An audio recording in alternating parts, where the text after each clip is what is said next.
He taught math in the poorest school in the city for $35,000 a year. What he didn't know was that the woman in the Tesla, who had been following him for 3 weeks, wasn't a stranger. She was the student he saved from dropping out 20 years ago, and she was about to change his life forever. Before we dive into this incredible story of gratitude and redemption, make sure to like this video and subscribe, because what happens next will restore your faith in humanity. The morning bell rang at Lincoln High School, and David Harrison walked through the same cracked hallways he'd walked for 23 years. His shirt was pressed but worn, his shoes polished despite being 5 years old, and his leather bag, a graduation gift from a class long forgotten, hung heavy with textbooks he'd bought with his own money. At 58 years old, David had taught mathematics to students whose society had written off: kids from broken homes, foster care, poverty, violence. Kids who came to school hungry, angry, or not at all. But David saw something different. He saw potential wrapped in pain, brilliance buried under circumstance. His classroom was sanctuary, warm, orderly, filled with encouraging posters he'd made himself. "Your zip code doesn't determine your future," one read. "Einstein failed math too," said another, though David knew that was actually a myth. But if it helped a struggling student believe, he'd repeat it forever. What David didn't know was that for the past 3 weeks, someone had been watching him, closely, systematically, following his every move. Her name was Dr. Maya Rodriguez, though the name on her high school transcript 2 decades ago had been Maya Santos. At 38 years old, she was the founder and CEO of Neural Path Technologies, a company worth $847 million that specialized in educational AI software.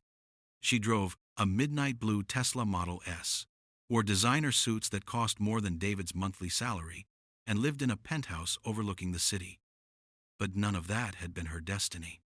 20 years ago, she'd been a 6-year-old girl with a 1.9 gigapascals, 3 foster homes in 2 years, and a guidance counselor who'd suggested she consider vocational training instead of wasting everyone's time with college applications.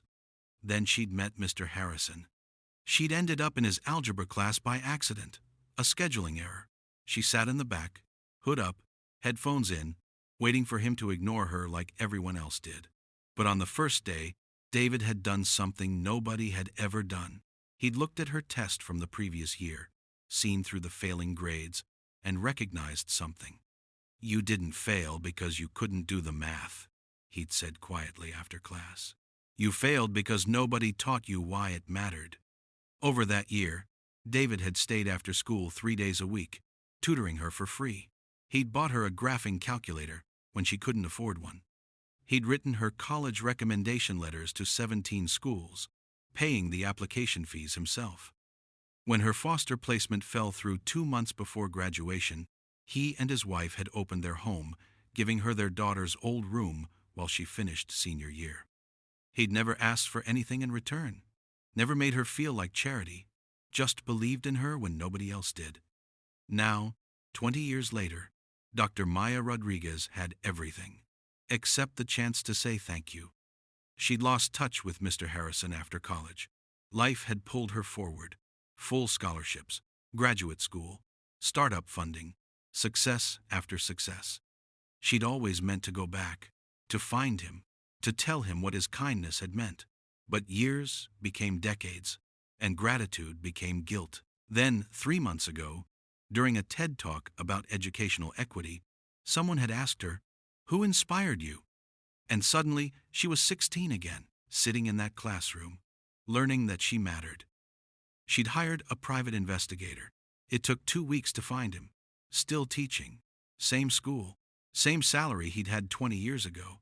Barely adjusted for inflation. Living in a small house with his wife. Retirement account nearly empty because he kept giving money to students who needed it more. Maya had cried for an hour when she read the report. That's when she decided to follow him herself, not through an investigator, personally. She needed to understand the life of the man who'd given her everything. For 3 weeks, Maya watched from a distance. She saw David arrive at school an hour early every day to tutor struggling students before classes started. She saw him buy lunch for kids whose accounts were overdrawn quietly so they wouldn't feel embarrassed. She saw him stay late, helping with homework, calling parents, attending students' basketball games and theater performances. She watched him shop at discount stores, choosing the cheapest options. She saw him repair his own car in the driveway because he couldn't afford a mechanic. She saw him calculate bills at the kitchen table with his wife, both of them smiling despite the stress, finding joy in a life that had never been about money. And she saw him do it all with the same gentle patience, the same unshakable belief that every student deserved a chance. Maya's heart broke and healed simultaneously. One afternoon, David noticed the Tesla. It had been parked across from the school for 3 days straight. Same spot, same time. Teacher instincts kicked in. Was someone watching the students? He wrote down the license plate and mentioned it casually to the school security officer. That evening, as David walked to his 15-year-old Honda Civic, a woman stepped out of the Tesla, tall, professional, vaguely familiar in a way he couldn't place. "Mr. Harrison?" Her voice trembled. He turned, cautious but polite. "Yes? Can I help you?" Maya took a breath. 20 years of gratitude, guilt, and love compressed into this single moment. "You probably don't remember me. I was in your algebra class, 2004. I sat in the back. I had a hood and an attitude." David's eyes widened. Recognition flickered, then bloomed. "Maya? Maya Santos?" "Rodriguez now," she said, tears already falling. "I changed it legally when I started my company. Fresh start."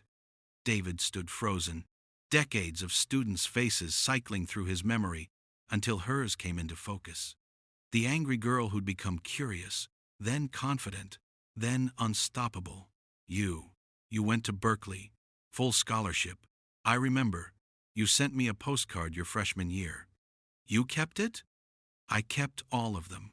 Every postcard, every thank you note, they're in a box in my classroom.